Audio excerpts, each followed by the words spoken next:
আমরা যখন মাদ্রাসায় পড়তাম তখন কিছু ছাত্রদের স্বপ্ন থাকতো বক্তা হওয়ার। মেশকাত দাওরা থেকেই তারা বক্তৃতার ট্রেনিং দেওয়া শুরু করতেন, কানে হাত দিয়ে ওয়াজ করা শুরু করতেন, খুতবার চর্চা করা শুরু করতেন। এখনো হয়তো আছে। নতুন করে আজকের বাস্তবতায় যেটা যুক্ত হয়েছে সেটা হলো কিভাবে ভাইরাল হুজুর হওয়া যায়।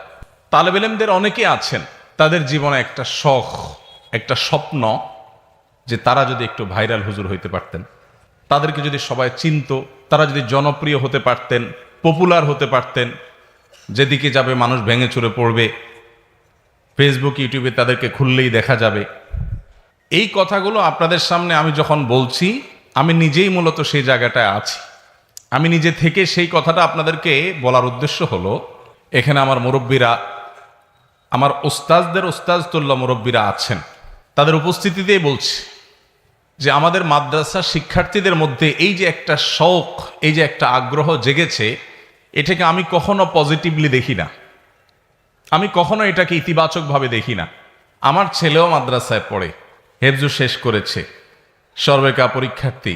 আলহামদুলিল্লাহ, সচেতনভাবে সজ্ঞানে আমার ছেলেকে, তারপরে যে ছেলেটা আছে, কয়েকটা ছেলে আছে আমার, তাদের কাউকে কখনো ক্যামেরার সামনে তারা যেন না আসে, মিডিয়ার সামনে যেন তারা না আসে, সোশ্যাল মিডিয়াতে যেন তাদের বিচরণ না হয়, এ ব্যাপারে আমি, আমার পরিবার, আমরা খুব সচেতন, খুব সতর্ক। আমার ছোট ভাই বা সন্তানের মতো বয়সী আপনারা যারা আছেন আমার সামনে, সেই মাদ্রাসার ছাত্র ভাইদেরকে বলছি, এই ব্যাধি থেকে যদি আপনি বের হয়ে আসতে না পারেন, আর যা হোক, উম্মার জন্য উপকারী কোনো কিছু আপনার দ্বারা কখনো সম্ভব হবে না। আপনার নিয়তের ভেজাল এখান থেকে শুরু হবে। যদি আপনি চিন্তা করেন আমাকে প্রসিদ্ধ হতে হবে, ভাইরা আমার, আমি প্রসিদ্ধ হয়ে গেছি, কিন্তু এর পেছনে যে কোনো মেকানিজম, কোনো সুদূর প্রসারী প্ল্যান পরিকল্পনা ছিল, ব্যাপারটা তা না। এটা প্রায় পুরোটাই আল্লাহ রাব্বুল আলামিনের ইচ্ছা, পুরোটাই আল্লাহ তাআলার ইচ্ছা। এখানে প্ল্যান প্রোগ্রাম করে কোনো পরিচিতি আমি অর্জন করিনি। আমার নিজের যে সব নিয়ত খালেস আছে তা বলছি না, আমি শুধু এটুকু বলছি যে এইটার জন্য আলাদা কোনো চেষ্টা করা, এবং তালেব ইলমদের মধ্যে এই যে বিশেষ করে উপরের জামাতগুলোতে উঠার পর থেকে আজকাল তো যে গ্রিন স্ক্রিন দিয়ে আপনার মাহফিলের ব্যানার লাগায়া বক্তা সাজার বিভিন্ন নাটক, আপনারাও জানেন না? কিভাবে জানেন? কিভাবে দেখছেন আপনারা? তার মানে সব মোবাইলে আসক্ত।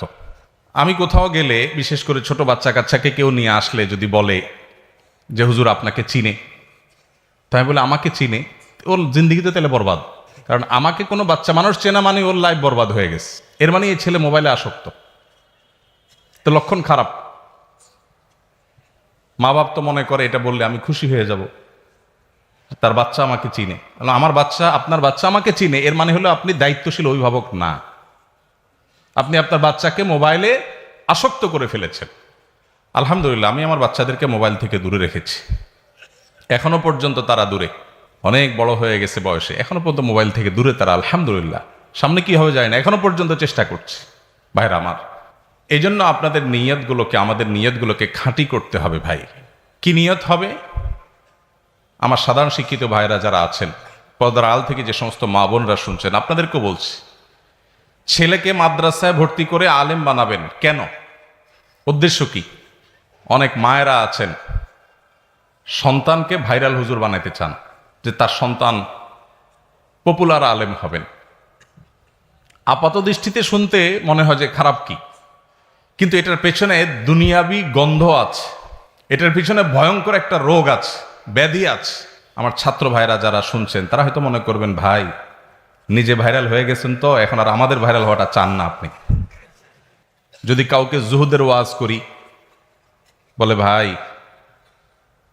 আপনাদের তো অনেক হয়ে গেছে পয়সা করি, এই জন্য আমাদেরকে এখন জুহুদের ওয়াজ করেন। ভাইরা আমার, আল্লাহ রাব্বুল আলামিন আমাদেরকে দ্বীন ইলম অর্জন করার এই নেয়ামত যাদেরকে দান করেছেন, এই নেয়ামতটা অনেক বড় নেয়ামত। শয়তান এটাকে নষ্ট করার জন্য সবচেয়ে বেশি যে অস্ত্র ব্যবহার করে সেটা হলো আমাদের নিয়তের ভিতরে ভেজাল ঢুকাই দেওয়া। এই জন্য আমাদের নিয়তগুলো খাঁটি হইতে হবে। আমি বলছিলাম যে সমস্ত মা বাবা, এখানে অনেক জেনারেল শিক্ষিত ভাইয়েরা আছেন, মুরব্বীরা আছেন, মায়েরা পর্দার আল থেকে শুনছেন, তাদেরকে বলছি সন্তানদেরকে মাদ্রাসা ভর্তি করাবেন। আপনার উদ্দেশ্য হবে যে আপনার সন্তান মাদ্রাসায় কোরআন এবং হাদিস শিখে সে খাঁটি মুসলমান হবে, মুত্তাকি হবে, আল্লাহওয়ালা হবে, পরহেজগার হবে, আল্লাহকে চিনতে পারবে এবং সে যা শিখবে জানবে সেটা দাওয়াত মানুষকে দিবে। মাশহুর হওয়া, প্রসিদ্ধ হওয়া, পপুলার হওয়া, জনপ্রিয় হওয়া, জনপরিচিত হওয়া এটা জরুরি না। আল্লাহ সুবহানাহু ওয়া তাআলা কাউকে দিয়ে যদি মুসলিম মিল্লাতের খেদমত নিতে চান, তার মাশহুর হওয়া জরুরি না। হাজার লাখো অগণিত মাশহুর হওয়া ছাড়া দুনিয়াতে দ্বীনের খেদমত মাশহুরদের চাইতে অনেক বেশি করে গেছেন। আল্লাহর কাছে মাকবুল অনেক বেশি আছে। বিশেষ করে সোশ্যাল মিডিয়ার এই সময়টাতে আমাদের মাদ্রাসার ছাত্র ভাইদেরকে এই কথা বোঝানো বড় কঠিন। আমার যদি সুযোগ থাকতো একজন একজন করে তালেব ইলমকে ধরে আমি বোঝাতাম যে আল্লাহর ওয়াস্তে এই জনপরিচিতির যে ব্যাধি, বিশেষ করে এটার খাহেশ, এটার যে স্বপ্ন, এটার যে শোক, এটা ওয়াল্লাহি আমাদের নিয়তগুলোকে ধ্বংস করে দেয়, আমাদের মধ্যে বদনিয়তি ঢুকায় দেয়, আমাদের উদ্দেশ্যের মধ্যে ভেজাল ঢুকায় দেয় এবং উদ্দেশ্য যখন ভেজাল হয়ে যায় কর্ম বা আমলও ভেজালযুক্ত হয়ে যায়। এই জন্য আপনাদের প্রতি আমার প্রথম অনুরোধ, যদি আপনারা এই যুগের চ্যালেঞ্জ মোকাবেলার উপযোগী আলেম এবং দায়ী হতে চান, সর্বপ্রথম শর্ত হলো নিয়তকে খালেস হতে হবে। আমি এই ইলম দিয়ে মানুষের কাছে বাহবা পাওয়া, মানুষের সামনে যাওয়া, মানুষ আমাকে শুনবে, অনুসরণ করবে, এগুলো আমার মাকসাদ হবে না। আমার মাকসাদ হবে আমি নিজে ভালো মানুষ হব, ভালো মুসলিম হব, ভালো মুত্তাকি হব, ভালো আল্লাহওয়ালা হব, আল্লাহর সাথে তাআল্লুক হবে, কোরআন এবং হাদিসের জ্ঞান আমার অর্জন হবে, সেই জ্ঞান দ্বারা নিজেকে সাজাবো, সমাজের মানুষের উপকার নিয়ে আমি ভাববো, চিন্তা করব, অন্যদেরকে দাওয়াত দিব। এটা আমার উদ্দেশ্য। আল্লাহ সুবহানাহু ওয়া তাআলা যদি এই উদ্দেশ্য পূরণের জন্য আমাকে মাশহুর করেন আলহামদুলিল্লাহ, আল্লাহ যদি গায়রে মাশহুর রেখে আমার খেদমত দিতে চান তাও আলহামদুলিল্লাহ। আল্লাহ যেটা আমার জন্য কল্যাণের সেটা করেন। আমার উদ্দেশ্য কোনো মাশহুর হওয়া নয়। আল্লাহ তাআলা আমাদেরকে এরকম নিয়তগুলোকে খালিস করার তৌফিক দান করুন। ভাইরা আমার, খুব বেশি কথা বলার সুযোগ নাই, অনেক অল্প সময় আমার হাতে। আমি দ্বিতীয় পয়েন্টে চলে যাচ্ছি, সেটা হলো এ যুগে আমাদের মাদ্রাসার ছাত্র ভাইদের মধ্যে এলমি সালাহিয়াত, একাডেমিক যোগ্যতা, এটাকে খুব বেশি বলিষ্ঠ করতে, শক্ত করতে এবং শানিত করতে দেখা যায় না, খুব কম। আমাদের অনেক ছাত্র ভাইরা আছেন যারা মাশাআল্লাহ অনেক মেধাবী, তারা চেষ্টা করলেই তারা অনেক বড় কিছু হতে পারেন। ছাত্র জীবনে আমার একটা প্রিয় কিতাব ছিল তালিমুল মুতাআল্লিম। এখন এটা নেশাবে আছে কিনা জানি না, আমাদের সময় ছিল, এখনো আছে আলহামদুলিল্লাহ। তালিমুল মুতাআল্লিম এই কিতাবটা সবসময় আমার সাথে থাকতো ছাত্র জীবনে। আর এই কিতাবের উপর একটা শের আমি লিখে রেখেছিলাম আমার হাতে। শেরটা হলো ওয়ালাম আরা ফি উয়ুবিন নাসি আইবা কানাকসিল কাদিরিন আলা তামামি। একজন মানুষ অনেক বড় মানুষ হতে পারে, অনেক যোগ্য মানুষ হতে পারে, কিন্তু তার কোতাহির কারণে, তার অলসতার কারণে, তার দুর্বলতার কারণে, তার নিজের ত্রুটির কারণে সে সেই জায়গায় যেতে পারলো না। এর চাইতে বড় অভাগা, হতভাগা, এর চাইতে বড় দোষী আর কেউ হতে পারে না। নবুয়তের রাস্তা বন্ধ হয়ে গেছে, নবী আর আসবেন না, সাহাবী হওয়ার সুযোগ আর নাই, কিন্তু যুগের ইমাম, আল্লামা, মুজাদ্দিদ, এই জায়গাগুলোকে শেষ হয়ে গেছে না কিয়ামত পর্যন্ত এই জায়গাগুলো ফিল আপ হওয়ার সুযোগ আছে। তাহলে আমি সেই জায়গায় যাওয়ার জন্য আমার একাডেমিক যোগ্যতাটা হলো ফাউন্ডেশনের মতো, অর্থাৎ দর্শি কিতাবগুলো হল করে, শুধুমাত্র কিতাব নয় পুরো বিষয়কে ভালোভাবে রপ্ত করে তারপর সামনে অগ্রসর হওয়া, এটা হলো সিঁড়ির মতো।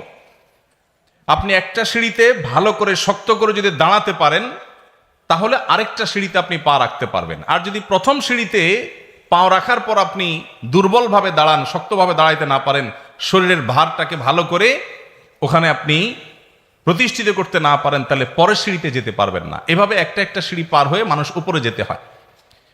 আপনি যদি এ যুগে বাংলাদেশের মুসলমান সহ গোটা বিশ্বে মুসলমানদের যে কঠিন দুরবস্থা চলছে, এই দুরবস্থায় আপনি কান্ডারির ভূমিকা যদি অবতীর্ণ হতে চান, আপনি যদি এই যুগের চ্যালেঞ্জ মোকাবেলার জন্য উপযোগী দাঈর আল্লাহ হতে চান, তাহলে আপনার একাডেমিক যোগ্যতা, দর্সি কিতাবগুলো হল করার বিষয়টাতে আপনাকে সবচেয়ে বেশি মনোযোগী হইতে হবে।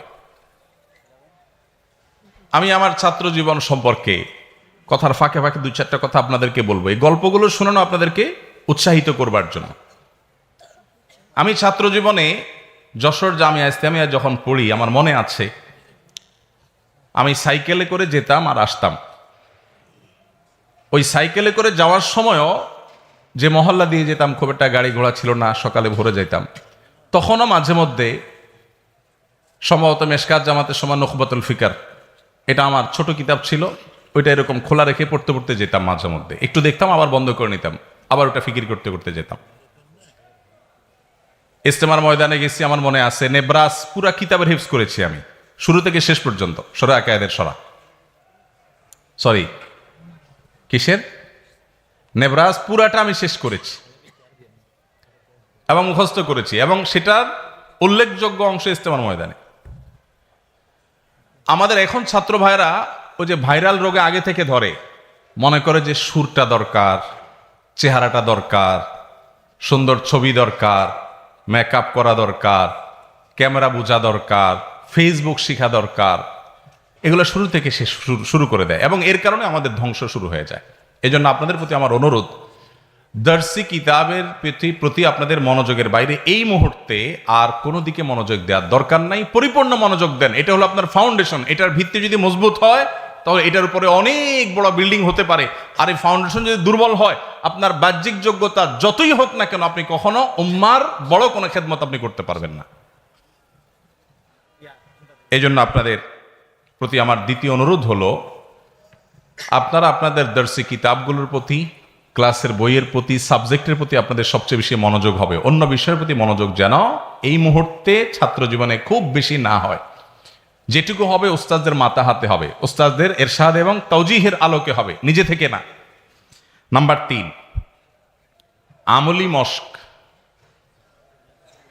এটাও এখন দুর্ভিক্ষ হয়ে গেছে।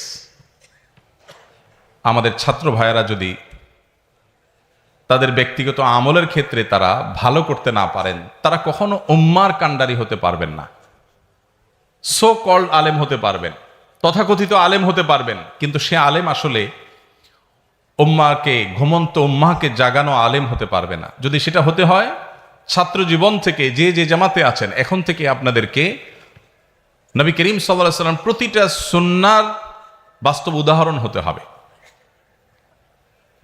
আমি যখন হাতিয়াতে পড়েছি মাদ্রাসায়, তখন নাহবে মীর পড়ি, আমার মনে আছে। হাতিয়া রজুর রহমতুল্লাহ আলাইহির কাছে নাহবে মীর কিতাবটা সরাসরি পড়ার সৌভাগ্য আমার হয়েছে। আমার তখন মনে পড়ে, আমি অনেক ছোট ছিলাম তখন। ফয়জুল উলুম হাতিয়া মাদ্রাসার ছাত্রদের প্রায় শতভাগ ছাত্ররাই তাহাজ্জুদ গুজার ছিলেন। তাহাজ্জুদ ছাড়া কোনো ছাত্র মাদ্রাসায়, এটা তসব্বুরও করা যেত না, এবং এটার জন্য কোনো ওস্তাজ কোনো দিন ডাকতেন না। আমি দেখি নাই কোনো ওস্তাজ তাহাজ্জুদের জন্য ছাত্রদেরকে ডাকছেন। কিন্তু তাহাজ্জুদের সময় প্রথম আমি যখন নতুন গেছি, দেখলাম যে সবাই উঠে যায়, আমি একা শুয়ে থাকি। এরপর আমারও আদত হয়ে গেল, দেখলাম যে শতভাগ ছাত্ররা তাহাজ্জুদে উঠে গেছে, এবং ভোর রাতে যে রোনাজারি, যে কান্নাকাটি শোনা যেত, সেটা এখন বোধ হয় মাদ্রাসাগুলোতে সোনার হরিণ হয়ে গেছে। ভাইরা আমার, আল্লাহ রাব্বুল আলামিনের সাথে তাআল্লুক যদি তালেব ইলমি জামানা থেকে না হয়, এটা পরে খুব বেশি একটা হয় না। আর মায়ের পেট থেকে যদি কোনো সন্তান হাত পা নিয়ে না আসে, এই সন্তানের পরবর্তীতে আর হাত পা হয় না। মাদ্রাসার চৌহদ্দি থেকে যদি আমলি তরবিয়ত না হয়, তাহলে পরবর্তীতে এগুলো আর হয়ে ওঠে না খুব বেশি, ইল্লা মা রাহিমা রব্বি। এই জন্য আপনাদের প্রতি আমার তৃতীয় অনুরোধ হলো, আমলি জিন্দেগি গড়বেন। এখানে যারা তালেব ইলমরা আছেন, আমি একটা সার্ভে করতে চাই, যদি আপনারা মন খারাপ না করেন। আসাতেজা একরাম যদি মনে কষ্ট না নেন, সেটা হলো আজকে কি বার? শনিবার। এই যে বৃহস্পতিবার গেল মাত্র 2 দিন আগে, এই বৃহস্পতিবারে রোজা রাখা সুন্নত। এই রোজাগুলো কারা কারা রাখছেন ভাইরা? হাত তোলেন একটু। গত বৃহস্পতিবারে যারা যারা রোজা রাখছেন। আপনি কি মাদ্রাসায় পড়েন? হ্যাঁ, এই জন্যই আপনি রাখছেন। বলেন, মাদ্রাসা ভাইরা হাত তোলেন। বৃহস্পতিবারে, গত বৃহস্পতিবারে সুন্নত রোজা রাখছেন, মাস্তুন রোজা রাখছেন? আছে? কই?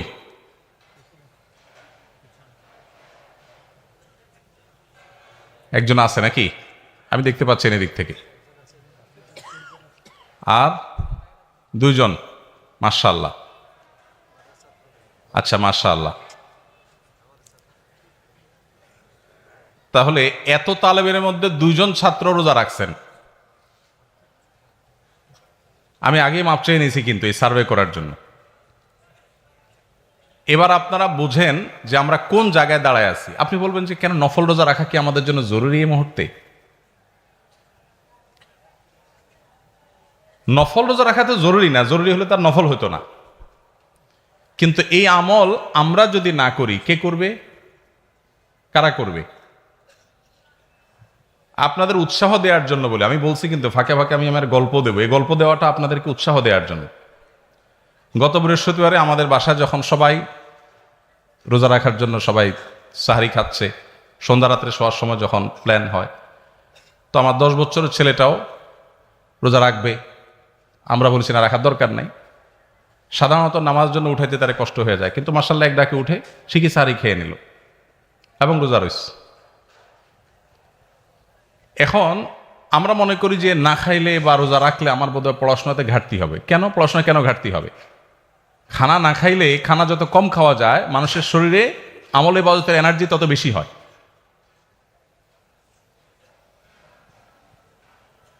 আমি এরকম যদি আরো অনেকগুলো আমল নিয়ে সার্ভে করি, আমার হাতে সময় নাই, তাহলে আমাদের প্রকৃত চিত্রটা ফুটে উঠবে। আমার ছাত্র জীবনে, আমি তো অনেক ছোট ছিলাম তখন, হাতিয়ার কথা যখন বলছি, আমার মনে পড়ে যে আমাদের ছাত্র ভাইয়েরা, এরকম ছাত্র ভাইয়েরা অনেকেই ছিলেন যারা তাদের আমল দেখে, আমলের পরিবেশ দেখে, আমরা যারা বাহির থেকে আসছি, মাদ্রাসার ভিতরে ঢোকার পর আমল পরিবর্তন হয়ে গেছে। আমি কোন জায়গায়, তারা কোন জায়গায়। ভাইরা আমার, আমাদের অনেক ছাত্র ভাইরা আছেন যারা আমাদের ব্যক্তিগত যে নফল আমল, এমনকি গুনাহ থেকে বেঁচে থাকার যে আবশ্যকীয়তা আছে, এটা আমরা অনেক ছাত্র ভাইরা বুঝি না। একটা সার্ভে করলে আপনারা এখানে কেউ হয়তো আমাকে সাড়া দিবেন না। সেটা হলো মাদ্রাসায়, এই মাদ্রাসায় কি মোবাইল রাখার অনুমতি আছে? নাই, নিষিদ্ধ। এরপরেও তলে তলে রাখেন, এরকম যারা আছেন তারা কি হাত তোলার হিম্মত আছে এখানে? নাই। অতএব এই অসাধ্য সাধন করার দরকারও নাই আমার। থাক, এটা নিয়ে আমরা আলোচনায় না যাই। কিন্তু আপনি একটু বলেন তো, মাদ্রাসার নিজামে যখন কোনো কিছু নিষিদ্ধ হয়, সে নিষিদ্ধটা মানাটা আমাদের জন্য জরুরি নাকি জরুরি না? শরআন জরুরি কি জরুরি না? এই যে নিষিদ্ধটা আমরা অমান্য করি, আর যদি কারোর কাছে থাকেও, নিশ্চয়ই তিনি কোনো ধানাই পানাই করে, কোনো ছল ছাতুরি করে সেটাকে লুকাবার চেষ্টা করে। এটা কি মুসলমান সুলভ কাজ? আমার কথা কি বুঝতে পারছেন? আপনারা কষ্ট পাচ্ছেন বেশি? আপনারা মনে করছেন যে আমি শুধু পাম্পট্টিমূলক কথা বলেই চলে যাব, অপারেশন করবো, এটা চিন্তা করেননি। ভাইরা আমার, একজন তালেবুল ইলম কি মিথ্যা কথা বলতে পারে? পারে না। মাদ্রাসার জিন্দিগি থেকে যদি আমাদের মধ্যে তাকওয়ার চর্চা না হয়, আমি আগেই বলছি, বাকি জিন্দিগিতে তাকওয়ার চর্চা এটা খুব কঠিন। এই জন্য আপনাদের এখন থেকে প্রতিজ্ঞা করতে হবে, কোরআনে যা পড়ছেন, হাদিস থেকে যা পাচ্ছেন, ওস্তাজদের থেকে যা শিখছেন, এটার আমল এখন থেকে শুরু হইতে হবে, আজকে থেকে শুরু হইতে হবে, শতভাগ শুরু হইতে হবে। কোনো প্রকার কোতাহি করা যাবে না। কোন ছাত্র ভাই কি করছে, কেউ করছে না, সেটা আপনার দেখার দরকার না, আপনি একা করবেন। মনে রাখবেন, যুগ পরিবর্তনের জন্য হাজার হাজার মানুষের প্রয়োজন হয় না, অল্প সংখ্যক মানুষের প্রয়োজন হয়। আপনি ফরিদুকা ফিহাদ আল আসর ফিহাদিল মাদ্রাসা হন, যে আপনি একা, অনন্য, অন্য কেউ হয়তো করে না। এখানে জুতা রাখার কি তরতিব আছে জানি না আমি, বা মসজিদে যাওয়ার সময় জুতা, বাইরে কিছু জুতা তো থাকে, তো বাইর হয়ে এসে যেটা রেডি পান ওইটা পায়ে নিয়ে দৌড় দেওয়ার রোগ আছে না অনেক তালেব ইলমের মধ্যে। একজন বলছে বহুত বহুত, তার মানে অনেক রোগ আছে। আচ্ছা, এটা কি শরআন জায়েজ কাজ না নাজায়েজ কাজ? কারোর জিনিস তার অনুমতি নেওয়া ছাড়া জায়েজ আছে? কিন্তু এটা যখন আমরা করছি, আমাদের মধ্যে এই ভাবনাই নাই, আমাদের মধ্যে এই অনুভূতিই নাই, এই আহসাসই নাই যে আমি একটা গুনাহের কাজ করছি। এরকম বহু গুনাহ আমি তালেব ইলম হয়ে করছি, আর এই গুনাহের সমুদ্রের মধ্যে নিমজ্জিত থেকে আমি উম্মার কান্ডারি হওয়ার চিন্তা করছি। ওয়াল্লাহি এটা দিবা স্বপ্ন। এগুলো হয়তো ছোটখাটো বিষয় আপনার কাছে মনে হয়, কিন্তু ছোটখাটো বিষয় না। ইমানদারের জিন্দেগিতে কোনো ছোটখাটো বিষয় বলতে কিচ্ছু নাই ভাইরা আমার। সেজন্য তৃতীয় যে অনুরোধটা আপনাদের প্রতি আমার থাকবে সেটা হলো, কোরআন এবং হাদিসের বাস্তব উদাহরণ হয়ে যান, কোরআন এবং হাদিসের একেবারে মূর্ত প্রতীক হয়ে যান, বাস্তব নমুনা হয়ে যান। যা জানবেন সেটা এখন থেকে আমল শুরু করে দিবেন, যেটা যখন শিখছেন শুনছেন সেটাতে তখন থেকে আমল শুরু করে দিবেন। আল্লাহ তাআলা আমাদেরকে আমলের তৌফিক দান করুন। আমার হাতে সময় থাকলে এই পয়েন্টে আরো অনেক কথা বলা দরকার ছিল, কিন্তু সময় নাই আমার হাতে, আর কয়েক মিনিট সময় আছে। শুধু এটুকু বলবো যে ভাইয়ের আমার, আমলের বড় দুর্ভিক্ষ চলছে, বড় দুর্ভিক্ষ চলছে। শেষ কবে আল্লাহর কাছে রোনাজারি করে কেঁদেছেন? আমি যদি এখন জিজ্ঞেস করি, হয়তো অল্প সংখ্যক ভাইদের হাত উঠবে, কিন্তু এটা দুর্ভাগ্যজনক। আপনি তো হাকিউল উম্মাত আশরাফ আলী থানভী রহমতুল্লাহ আলাই, আবুল হাসান আলী আন-নাদবী রাহিমাহুল্লাহ তাআলা, আপনি তো ইবনে তাইমিয়া রাহিমাহুল্লাহ, আপনি যুগসৃষ্ট ইমামদের মতো মুসলিম উম্মার উদ্ধারকারী, ত্রাণকর্তা হিসেবে নিজেকে আবির্ভূত করতে চান, দাঁড় করাতে চান। তাহলে আপনার আল্লাহর সাথে কানেকশনটা, তাআল্লুকটা, সম্পর্কটা কত গভীর হতে হবে এটা আপনি চিন্তাও করতে পারছেন। আপনার অবসরের সময়গুলো মোবাইল ফোনে, সোশ্যাল মিডিয়াতে বিচরণ করার কথা আপনার তাসাউরে আসা উচিত না। আপনার অবসরের সময়গুলো আল্লাহর সাথে আপনার কথা বলে দোয়া ও নাজারের মধ্যে কাটানো উচিত। আমাদের মাদ্রাসার ছাত্র ভাইদের অনেকে আছে যে গত 2-4-6 মাসেও চোখের পানি ফেলে 5 মিনিটের জন্য আল্লাহর কাছে আহাজারি করার তৌফিক হয় নাই। এই কপাল পোড়া কখনো ভালো আলিম হবে, দাঈল আল্লাহ হবে, উম্মার ত্রাণকর্তা হবে, উম্মার উদ্ধারকারী হবে, উম্মার রাহবার হবে, এটা কখনো তাসাউরও করা যায় ইল্লা মা রাহিমা রাব্বি। এজন্য ভাইরা, যদি আমার আবারও পেছনে ফেরার সুযোগ থাকতো, জীবনের যদি কোনো ব্যাক গিয়ার থাকতো, গাড়ির যেরকম ব্যাক গিয়ার আছে, জীবনের যদি কোনো ব্যাক গিয়ার থাকতো, তো আমি আবার একটু তালেব ইলম হওয়ার চেষ্টা করতাম, আবার একটু পেছনে আসার চেষ্টা করতাম, আবার আমার তালেব ইলমি জিন্দিগিটাকে, আমার এই ফাউন্ডেশনকে আরো মজবুত করে তারপর দাঁড় করানোর চেষ্টা করতাম, যদি আমি সে সুযোগ পেতাম। আপনাদের হাতে এখনো এই সুযোগ আছে, এটা এখনো শেষ হয়ে যায় নাই। আল্লাহর ওয়াস্তে এটাকে হেলায় হারাবেন না। সব কিছু বাদ দিয়ে আপনার দর্শি কিতাব পড়াশোনার প্রতি মনোযোগী হন, আর জগৎ থেকে এই মুহূর্তে অন্ধ থাকেন। আপনার কোনো সোশ্যাল মিডিয়ার বিচরণ আপনার জন্য জায়েজ নাই। আপনার জীবনকে ধ্বংসের জন্য ফেসবুক, ইউটিউব এবং এই স্মার্টফোনের যে বিচরণ এর মধ্যে, এটা আপনার জীবনকে ধ্বংসের জন্য যথেষ্ট হয়ে যাবে। আপনি তো মাদ্রাসার ছাত্র, স্কুল কলেজের ছাত্র, জীবনের জন্য ধ্বংসের জন্য যথেষ্ট, আর সেখানে আপনি মাদ্রাসার ছাত্র।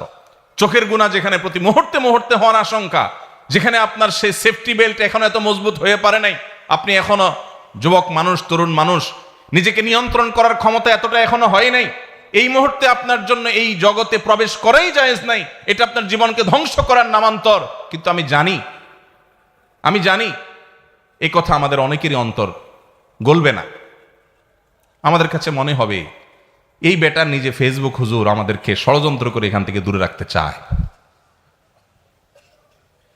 এটা হয়তো আপনারা মনে করবে। আপনারা অনেকে শুনলে অবাক হবেন, আমার ফোনে ফেসবুক বা ইউটিউবের অ্যাপ এটা নাই। এটা থাকে না। পিসিতে কম্পিউটারে যতক্ষণ সুযোগ হয় ততক্ষণ। আমাদের মাদ্রাসার ছাত্রদের যদি বদহালি হয় তাহলে এই উম্মার আশার আর কোনো জায়গা থাকবে না, শেষ। আপনারাই তো নবী করিম সাল্লাল্লাহু আলাইহি সাল্লামের ওয়ারিস হবেন। নবী করিম সাল্লাল্লাহু আলাইহি সাল্লামের রেখে যাওয়া কাজের তার পতাকার ধারক আপনারা হবেন। তাহলে তার পতাকার ধারক হওয়ার উপযোগিতা যদি তৈরি করতে হয় তো এখন থেকে আপনার আল্লাহর সাথে তাল্লুক মজবুত হইতে হবে। প্রতিটা হাদিসের প্রতিটা আয়াতের উপর আমল আপনার জীবনে আসতে হবে। এখন থেকে আপনার আখলাকটা হবে সুন্দর।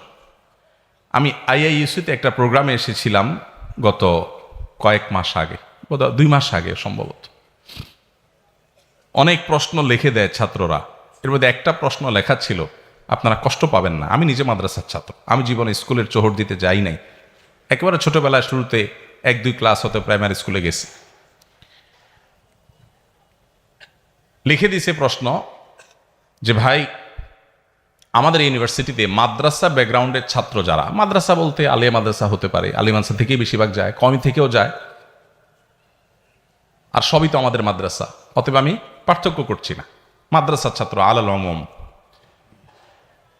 তো লিখেছে যে মাদ্রাসা থেকে যারা আসে এই ছাত্র ভাইদের অনেকে দেখা যায় তাদের আচরণ খুব রূঢ়, খুব শক্ত আচরণ করে, রাব ব্যবহার করে। এটা তার চোখে পড়েছে। ওই যে সাদা কাপড়ে ময়লা একটু বেশি নজরে পড়ে, অন্য কাপড়ও ময়লা আছে কিন্তু এটা চোখে বেশি পড়ছে তাদের। এই প্রশ্ন পেয়ে আমি খুব লজ্জিত হয়ে গেছি, কারণ আমি নিজে মাদ্রাসার ছাত্র। আমাদের আখলাকগুলো বড় সুন্দর হতে হবে, আমাদের আমলগুলো বড় সুন্দর হতে হবে, আল্লাহর সাথে সম্পর্ক অনেক গভীর হতে হবে। আপনি যদি এই যুগের মুসলিম মিল্লাতের যে করুণ যে দুরবস্থা চলছে, ইমানের রূহ যায় যে অবস্থা আছে, এই যুগে আমাদের কিছু কান্ডারির প্রয়োজন, কিছু দরদওয়ালা আলেম দায়ীর প্রয়োজন। ওয়াল্লাহি সেই জায়গাগুলো পূরণ করতে হলে এখন থেকে আপনাকে আল্লাহওয়ালা হতে হবে, আপনাকে শপথ করতে হবে, আপনি কোন পথে যাবেন সিদ্ধান্ত নিতে হবে।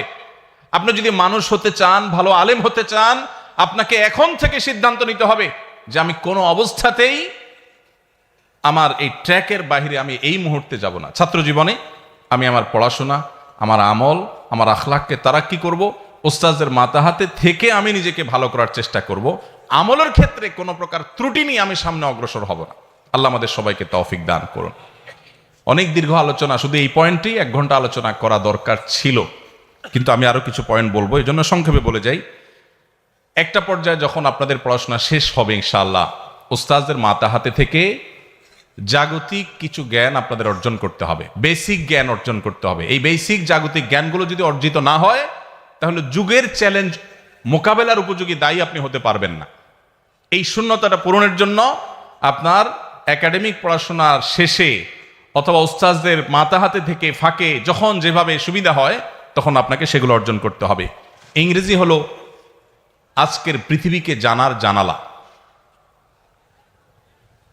অতএব একটা পর্যায়ে গিয়ে, আগে থেকে না, ওই যে একাডেমিক পড়াশোনা ধ্বংস করে না, একটা পর্যায়ে গিয়ে আপনাকে ইংরেজি শিখতে হবে। যতটুকু শিখলে আপনি জগৎকে জানতে পারেন, আর জগৎকে যদি আপনি না জানেন তাহলে জগতের চ্যালেঞ্জ মোকাবেলার উপযোগী দায়ী হওয়ার কথা চিন্তাই করা যায় না। এর পাশাপাশি অত্যন্ত গুরুত্বপূর্ণ বিষয় হলো সোহবত এবং তরবিয়ত, যেটা হারিয়ে গেছে। ভালো মানুষের সংস্রব এবং সান্নিধ্য, নেককার মানুষদের সোহবত।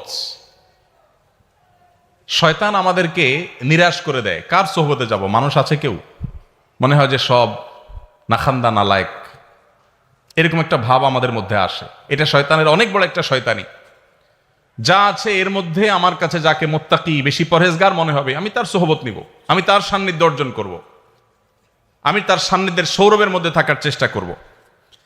এবং এর পাশাপাশি 3টা জিনিস ছাড়া আমাদের জন্য, মাদ্রাসার ছাত্র তোলাবা ওলামাদের জন্য খুব বেশি জরুরি। এর একটা হলো অলসতা ছাড়া, আরেকটা হলো আরাম প্রিয়তা ছাড়া, আরেকটা হলো সম্পদের মোহ, এটা থেকে মুক্ত থাকা, খুব বেশি জরুরি।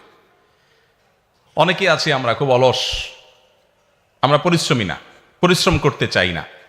নবী করিম সাল্লাল্লাহু আলাইহি সাল্লাম আল্লাহর কাছে পানা চাইতেন, আল্লাহুম্মা ইন্নী আউযু বিকা মিনাল আজজি ওয়াল কাসাল। আল্লাহ আপনার কাছে অলসতা থেকে পানাহ চাই। একজন মুসলমান কখনো অলস হতে পারে না, তার জিন্দেগিতে অলসতা কখনো পেতে পারে না। কিন্তু আমরা অনেক ছাত্র ভাইরা আছি, অনেক ওলামারা আছি, আমাদের হাবভাব, আমাদের বডি ল্যাঙ্গুয়েজ, আমাদের উঠা বসা, আমাদের গতি প্রকৃতি, এগুলোর দিকে তাকালে বোঝা যায় যে অলসতা আমাদের মধ্যে ঝেঁকে বসেছে। আমাদের উদ্দেশ্যহীন ঘুম, উদ্দেশ্যহীন সোশ্যাল মিডিয়ার বিচরণ, ঘন্টায় ঘন্টা সময়ের অপচয়, আড্ডা, গল্প, জিন্দেগিকে বরবাদ করা, এগুলো আমাদের মধ্যে আজ ব্যাপক আকার ধারণ করেছে। প্রিয় ভাইরা আমার, আপনারা যদি যুগের ইমাম হতে চান, আপনারা যদি যুগের এই চ্যালেঞ্জ মোকাবেলার জন্য নিজেদেরকে উপযোগী করতে চান, তাহলে সেক্ষেত্রে এই তিনটা জিনিস শুধু এখন নয়, সারা জীবনের জন্য ত্যাগ করার নিয়ত করতে হবে। অনেকে আছেন একটু নতুন ফারেগ হয়েছে, আমাদের অনেক ছাত্র আছে যে হয়তো আমার কাছে বিভিন্ন কিতাব পড়ছে, আমি দেখি সে 2-3 খাদেম নিয়ে চলে। আমি গতকালকেও যশোর সফর একা একা চলে আসছি, তো অন্য সাথী ভাইরা যারা আছেন তারা দেখে বলে যে সাথে কেউ না। আমি না, সাথে তো কেউ নাই, সাথে কেন লাগবে, আমি কি বুড়া মানুষ নাকি? বলে না ব্যাগ ধরার জন্য। আমাকে ব্যাগ ব্যাগ কয় কেজি ওজন? 50 কেজি ওজন না তো, আর 50 কেজি ওজন তো টানা যায় আজকাল। আমরা অনেক আরামপ্রিয় হয়ে গেছি, এ বিষয়ে অনেক কথা বলা দরকার। শুধু এটুকু বলি যে খাদেম সর্বস্ব জীবন গড়বেন না। ছাত্ররা উস্তাজদের খেদমত করবে, ছেলেরা বাবার খেদমত করবে, ছোটরা বড়দের খেদমত করবে, এটা তাদের ফরিজা, কিন্তু আপনার ভিতরে চাহাত থাকবে না। অনেক ছাত্র ভাইরা আছেন মেশকাত দাওরা থেকেই মোসে তাও দেওয়া শুরু করেন যে আর 1 বছর পরে আমার সামনে একজন, পিছনে একজন, ডাইনে একজন, বামে একজন, খাদেম আর খাদেম আমি বেষ্টিতে থাকবো। ভাইরা আমার, অলসতা এবং আরামপ্রিয়তা আর দুনিয়ার মোহ, এগুলো আমাদের ওলামাদের জন্য এখন মহামারী আকার ধারণ করেছে। দুনিয়ার মোহর কথাটা এই জন্য বললাম যে অনেকে আছেন তাদের জীবনে বড় ফিকির, ওই যে বললাম বক্তা হইতে হবে, মেশকাত দাওরায় গেলে বক্তা হইলে লাভ বেশি, পয়সা বেশি, বক্তাদের ইনকাম বেশি। আমি ঢাকায় যখন দারুল ইরশাদ মাদ্রাসায় পড়াই শুরুর দিকে, আমার তখন মাদ্রাসা থেকে আমি বেতন পাইতাম শুরুর দিকে 2800 টাকা, পরে 3000 টাকা। এই অবস্থা আমি বিবাহ শাদী করেছি। এরপরে মসজিদের ইমামতির জিম্মাদারি আসলো, সেখান থেকে সামান্য কিছু টাকা পাইতাম, আলহামদুলিল্লাহ এটা দিয়ে চলছে। বহুদিন এমন হয়েছে যে একটা ডিম 2 ভাগ করে বা 3 ভাগ করে সবাই মিলে খেয়েছি। আমার আহলিয়া আমরা এখনো আলাপ করি, একদিনের জন্য আমাদের নিজেদেরকে অভাবী মনে হয় না, আলহামদুলিল্লাহ। অভাবটা এটা মনের ব্যাপার। নবী করিম সাল্লাল্লাহু আলাইহি ওয়াসাল্লাম বলেছেন, লাইসাল গিনা বিকাসরাতিল আরদ ওয়ালাকিন্নাল গিনা গিনান নাফস। অনেক সম্পদ হলে মানুষ ধনী হয় না, ধনী হওয়াটা মনের ব্যাপার।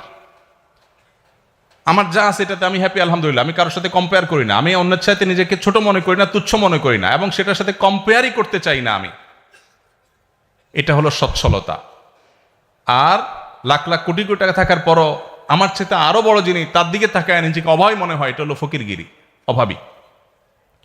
তো যারা নবীদের ওয়ারিস হবেন, যারা দাঈ আল্লাহ হবেন, তাদের মধ্যে এই মাল কামানোর চিন্তা, সম্পদশালী হওয়ার বাসনা থাকবে না। আল্লাহ সুবহানাহু ওয়া তাআলা দিয়ে দিয়েছেন, হয়ে গেছে, ভিন্ন বিষয়।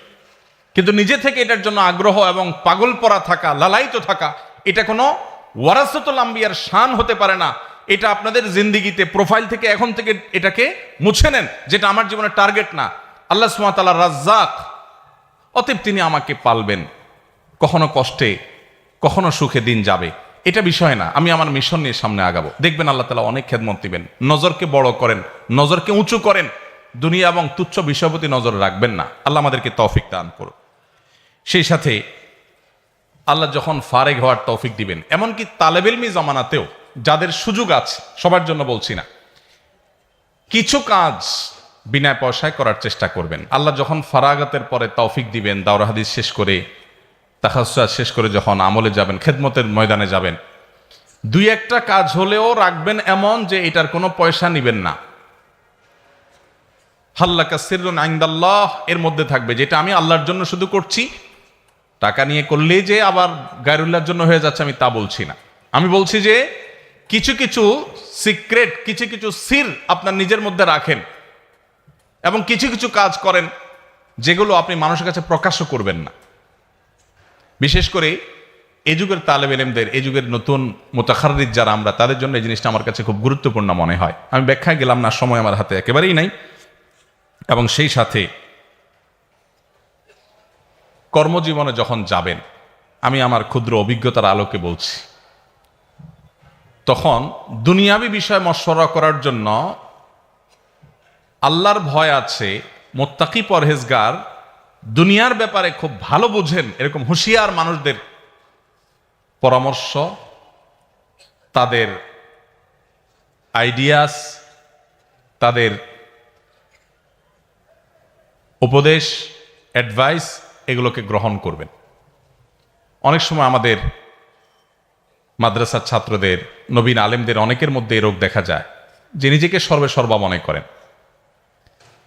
এখনো পর্যন্ত আলহামদুলিল্লাহ প্রতিটি পা ফেলার আগে আমি চেষ্টা করি, আমরা চেষ্টা করি, আমরা যাদের সাথে মশওয়ারা করাকে মুনাসিব মনে করি তাদের সাথে মশওয়ারা করে তারপরে পা ফেলা। প্রতিটা পদক্ষেপ, ছোট বড় সিদ্ধান্ত যতটুকু সম্ভব হয় আমরা চেষ্টা করি মশওয়ারার বাইরে যেন পা না ফেলি। আমাদের তরুণদের মধ্যে, মাদ্রাসার ছাত্রদের মধ্যে, এমনকি মাদ্রাসার ছাত্রের বাইরেও জেনারেল শিক্ষিত ভাইদের মধ্যে আজকাল পরামর্শ না করার একটা প্রবণতা আসছে। নিজের রায়, নিজের ফিকির, নিজের বুঝ, এটাকেই সর্বসম্রা আমরা মনে করছি। মাদ্রাসার ছাত্রদের জন্য এটা আরো বেশি জরুরি। এজন্য যখন কর্মজীবনে প্রবেশ করবেন, বিশেষ করে নবীন ফারেগ আলেম যারা হবেন ইনশাআল্লাহ, তখন দুনিয়াবী বিষয়গুলো দুনিয়া খুব ভালো বোঝেন এরকম পণ্ডিত, আবার একই সাথে উনি মুত্তাকি পরহেজগার এরকম মানুষদের মশওয়ারা করে চলবেন।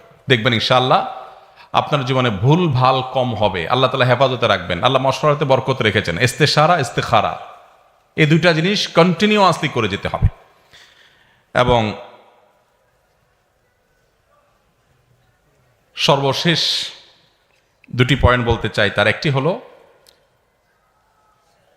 আল্লাহ রাব্বুল আলামিন যখন তৌফিক দিবেন ফারাগাতের পর, এমনকি তালেব ইলমি জমানাতেও যখন ছুটিতে বাড়িতে যাবেন,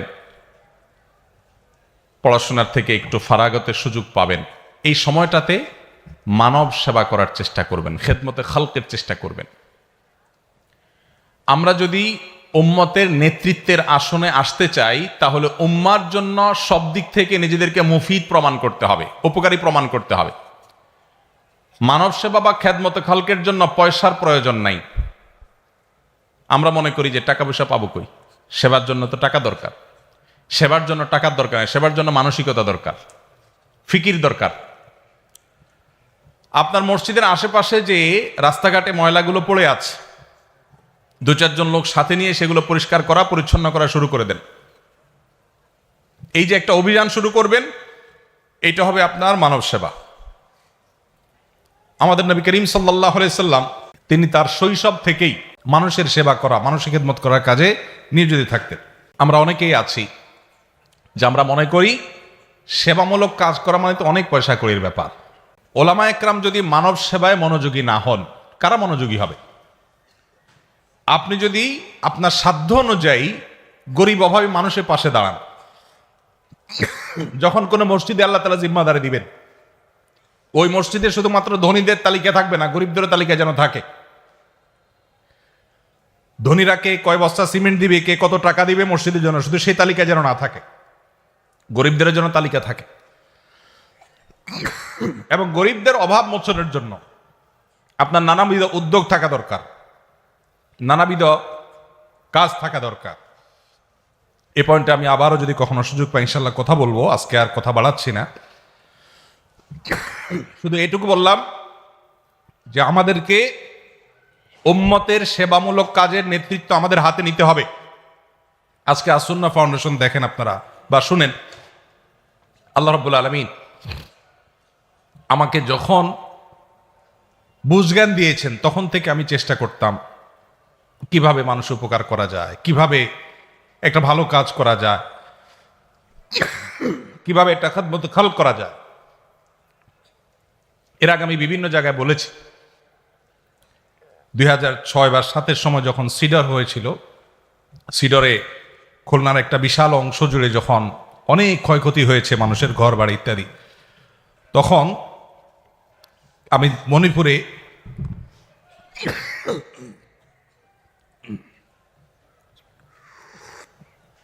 বাইতুল ফালা মসজিদে তখন আমি জিম্মাদারিতে ছিলাম।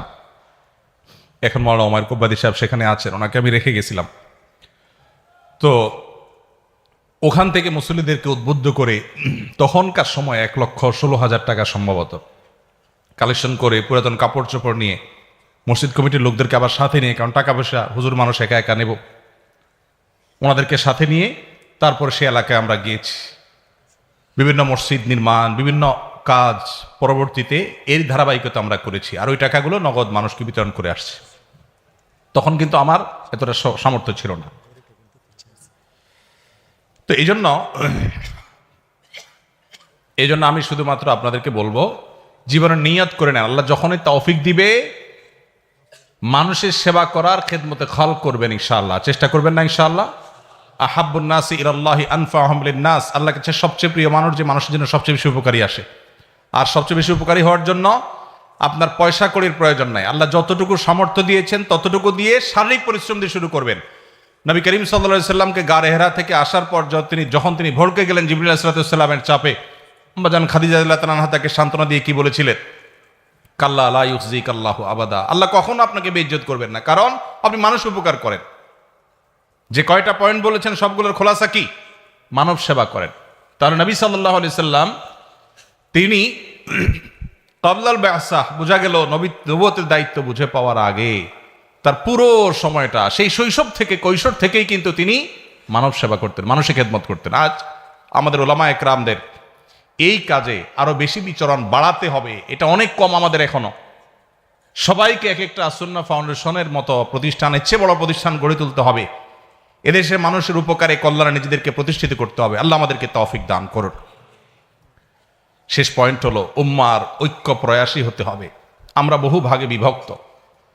এদেশের গুটি কতক নাস্তিক, সামান্য কিছু ইসলাম এবং মুসলমান বিদ্বেষীরা আমাদেরকে ক্রীড়ানকের মতো আমাদেরকে নিয়ে খেলা করে। তারা আমাদের সব কিছুকে নিয়ন্ত্রণ করে। আমার শিক্ষার্থীরা স্কুলে কি পড়বে তারা ঠিক করে দেয়, কোন আইনে আমার দেশ চলবে তারা ঠিক করে দেয়। বিদেশিদের এক একটা এজেন্ডা, লক্ষ লক্ষ কোটি কোটি টাকা তাদের কাছ থেকে পেয়ে সেটা এদেশে পুশ করার চেষ্টা করে। এদেশের মুসলমানরা সংখ্যায় গরিষ্ঠ হলেও সংস্কৃতিতে আমরা সংখ্যা লঘু হয়ে আছি। এর যদি 5টা প্রধান কারণ আপনি বের করেন, এর অন্যতম বড় কারণ হলো আমাদের অনৈক্য, আমাদের বিভক্তি, অপ্রয়োজনীয় বিভক্তি। আজ আমাদের ইত্তেহাদ মাল ইখতিলাফ, বৈচিত্র্যপূর্ণ ঐক্য, মতভেদ থাকা সত্ত্বেও ঐক্যের জায়গাগুলোতে কাঁধে কাঁধ মিলিয়ে কাজ করবার সময় এসেছে। আর না হলে আমরা যে গভীর অতলতলে হারিয়ে যাচ্ছে, এখান থেকে ওঠার আর কোনো সুযোগ হয়তো থাকবে না। এজন্য আপনাদের প্রতি আমার অনুরোধ, আল্লাহ তাআলা আপনাদেরকে যখন তৌফিক দিবেন, বাদাল ফারাগা, আপনারা ইনশাআল্লাহ পড়াশোনা শেষ করার পর উম্মার ঐক্য প্রয়াসী থাকবেন। আমি আপনার আদর্শে, আমি আপনার চিন্তা চেতনায় আপনাকে এক চুলও ছাড় দিতে বলি নাই। আপনার আদর্শ, আপনার চিন্তা চেতনা, আপনার মাসলাক মানহাজ আপন জায়গায় ঠিক রেখেও ভিন্ন মতের মানুষের সাথে, মুসলমানের সাথে একটু হাসতে শিখেন, একটু বসতে শিখেন, একটু মুআনাকা করতে শিখেন, একটু মুসাফাহা করতে শিখেন। আজ কট্টর সেকুলারদেরকে আমরা অনবোর্ড করতে, তাদের সাথে কাঁধে কাঁধ মিলাতে হিকমতের নামে, কৌশলের নামে আমাদের কোনো দ্বিধা হয় না। আমার আহলে কিবলা মুসলিম ভাইয়ের সাথে আমার দ্বিধা হয়। এই দ্বিধাটা দূর করতে হবে। বেশিরভাগ ক্ষেত্রে আমি আবারও বলছি, আমার চিন্তা চেতনা আদর্শে কোনো ছাড় দিয়ে নয়, সেটা আপন জায়গা ঠিক রেখেও উম্মার ঐক্য প্রয়াসী হওয়া যায়। আল্লাহ আমাদেরকে সেই কাজটা সঠিকভাবে করার তৌফিক দান করুন। একটু বেশি কথা বলে ফেলেছি, জোরে কথা বলে ফেলেছি, ভুল কিছু বলে থাকলে হুজুররা ইনশাআল্লাহ ইসলাহ করবেন। আমার যেহেতু সময় একেবারে কম, ফ্লাইট ধরতে হবে, সেজন্য আমি আপনাদের কাছ থেকে বিদায় নিচ্ছি। যদি আমি কোনো বেয়াদবিমূলক কথা বলে থাকি আপনারা মাফ করবেন। দারুল মাআরিফ বাংলাদেশের সবচেয়ে স্বনামধন্য, স্বনাম উজ্জ্বল প্রতিষ্ঠানগুলোর মধ্য থেকে একটি প্রতিষ্ঠান। এই প্রতিষ্ঠানের বার্ষিক মাহফিলে কথা বলতে পারা আমার মতো নাখান্দার জন্য অনেক বড় সৌভাগ্যের বিষয়, সম্মানের বিষয়। কর্তৃপক্ষ আমাকে সুযোগ করে দেওয়ার জন্য তাদের জন্য আমি শুকরিয়া আদায় করছি। জাযাকুমুল্লাহ খাইর।